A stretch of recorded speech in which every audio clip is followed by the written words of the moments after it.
Modders have done it again. They have blown me away with their craftsmanship in Mountain Blade to a bannerlord. Today we are diving in and taking a look at the brand new 1.8 update for the European map that is currently underway. This update is not currently out, however this is a glimpse of things to come and all the hard work the team has been putting in. So yeah, if you guys haven't seen this before, this is the Europe map that you can go ahead and play currently for 1.7, and the 1.7.2 version pretty much just goes ahead and has the whole of Europe in. However, the 1.8 version has been expanded off into the east. You can see we go pretty far into Russia, down in the south into Turkey, with a lot of the Middle East as well as the parts of Northern Africa which are ready to be explored. Currently, I believe development-wise, we only have parts of Greece kind of really being fleshed out, and also a lot of Turkey I think has been nev-meshed and built out a bit with all these rivers and stuff, whereas a lot of the parts of Russia are kind of a lot more blank and just have not been touched yet, quite yet. So it's exciting. It's exciting to see the map really expand out. I can't wait to see the awesome stuff. We also have some nice decals here as well with the pyramids, which look really cool. But yeah, that's not one of the biggest things in this update. I mean, this is technically the biggest thing. However, they have been adding in loads of other really cool details for this map now that they have a couple coders also working on this update and this mod itself. There is now naval travel in the game, and also this ferry point system, which will be really good for traversing all the the large Mediterranean and the Atlantic and other kind of oceans that you'll have to go ahead and explore in the game. So that's really exciting, and we'll dive in and take a look at them. So let's just go ahead and start off and take a look at the ferry point system. So there's going to be these ferry point systems scattered around the map, and this is basically going to allow the AI and the player to traverse the sea without having to worry too much. You pay 1,000 gold, you go from point A to point B. Very simple, nothing too crazy. And I imagine the AI probably can just cheat and use this for free. I doubt the AI will have to pay. It's just a way for them to kind of really understand, oh, this is how I get across this, and it's quite easy and simple, nothing to worry about. So these ferry point systems are scattered throughout the map. Basically any large river crossing, you can see there's a ferry point system over here. There's one over in from Africa to Sicily. There's one over here from Corsica into Italy. I think Britain has, you go England, the south of England into France, and basically that's going to be scattered around the map itself. So you can go ahead and traverse. Oh, there's not going to be a ferry point here. I wonder if that's going to be added in when they do expand the map out here with these settlements. I imagine all that stuff will get, a lot more. And it's going to be interesting to see what they do with the Greek islands as well. Some of these are going to be fortress islands. How's it going to work? Because now, we do now have the very early stages of full-on naval travel in the game. So, well, what you're going to have to do is you're going to have to go up to any port town that you're going to want to go ahead and explore. And you can basically see it's a port town by this little harbour flag right there. Go up to it, and you go ahead and talk to they go to a port, and then you can either talk to the harbour master, and you can go ahead and hire a one-way passage, and by doing that, that will just traverse you to the settlement you want to go to.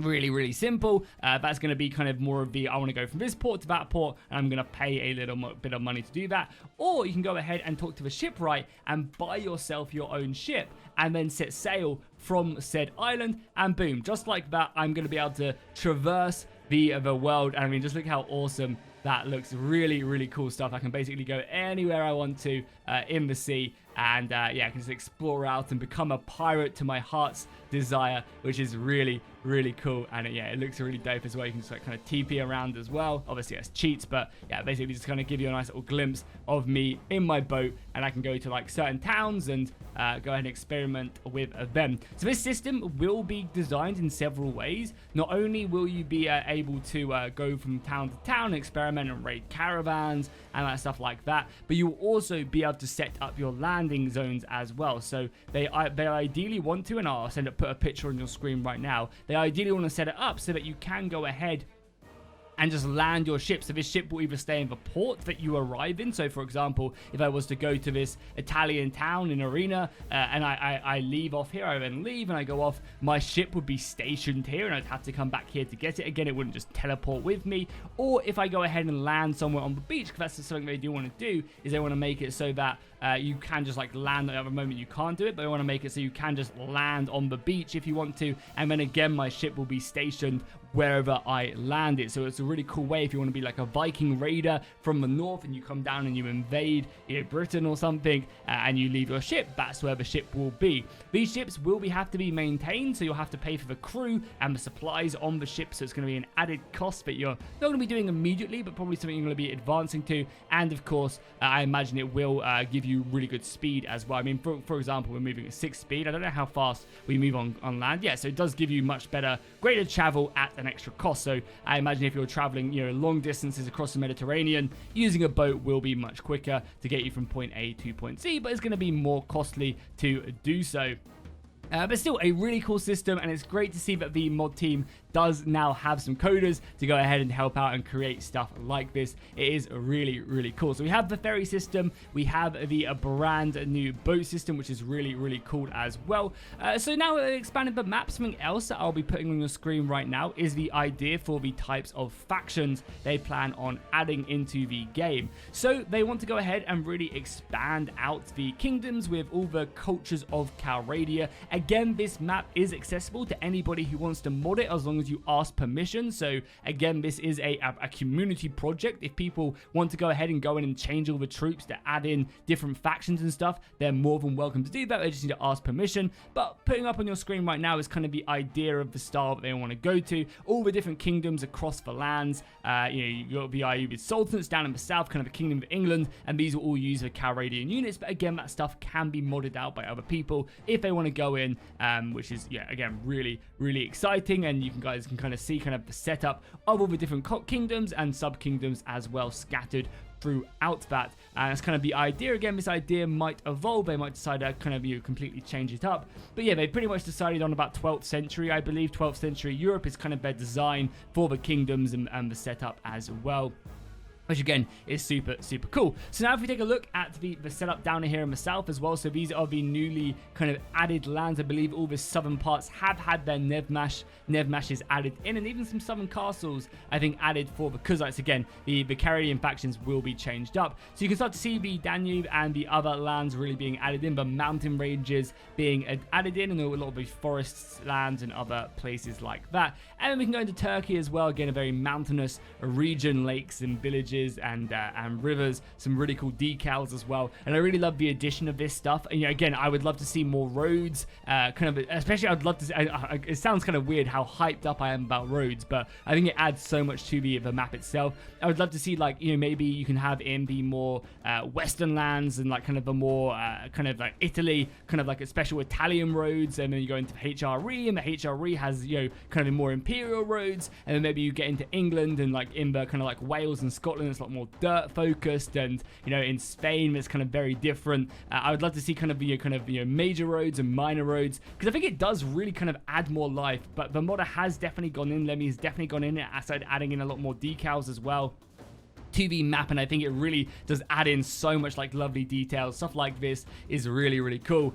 You know, kind of these really cool lands like this adds in tons. There's like really get more farmland and orchards. Stuff like this, it is so time consuming, so it's totally understandable. It's not a priority right now, but I think it does just bring the map alive. And I think kind of carving out places with roads and stuff would really be awesome, awesome to see. But again, not the priority, right? The priority is to fill out more of the map, kind of add in more of the detail. But hey, maybe they could get someone in working on the project to add more decal stuff in. I'm sure they're more than open to have people come in and help on this project. Again, I'll leave a Discord link down below in the description, which is really yeah, exciting to see this project is grow and grow, especially now that we have more parts of Northern Africa. This would be great for, you know, the Eagle Rising mod now that they've expanded out into Greece, and we have Egypt and other lands that could really take benefit of that. It's just a really cool project, a really, really cool idea, and the mod team are putting in so much work, you know, just to kind of create a cool map for people to use, a community to use. And it's super exciting, especially with the new Naval Travel as well, adds in just so much extra lovely detail to the map, and being able to traverse is cool. And who knows what the future holds. Now they have some coders in as well. They could maybe even create some like end game events where like the Mongol invasion happens. I don't know, stuff like that could really kind of revolutionize the way that these games are played. The Alps looking absolutely beautiful here as well. Definitely one of my favorite designs. I really like the way that there's like Alp fortresses as well. It looks really cool. I'm definitely a huge fan of this. I mean, just moving up here into the Alps, we starve to death. Hey, just like historical, just like Hannibal right now, starving and losing my elephants in the Alps. Luckily, I can teleport though. Yeah, so like it's just really cool. I played this once or twice as well on my YouTube when we've streamed. We've done some of the Eagle Rising on the 1.7 map, and I can't wait to dive in and play the larger map again. All these like mountain fortresses. It's gonna be really cool. I love the way the modder has definitely carved this out. Lemmy's done a great job here with positioning and other stuff like that. So be sure to let me know what you guys think of the mod down below in the description. Definitely go over and show some love to Lemmy and the team working on this. You guys definitely do not underestimate the level of just going over to the Discord, showing some love, saying, hey dude, keep up, the map looks awesome. That has a real good effect on morale and boosting people to really like kind of just continue on and work hard. Your praise goes a long way. As a YouTuber, I definitely know that, so definitely go over and show them some love and tell them to keep on hammering away at creating this awesome project. And I'll see you guys in the next one. Thank you so much for watching. Make sure you drop a like down below, and fish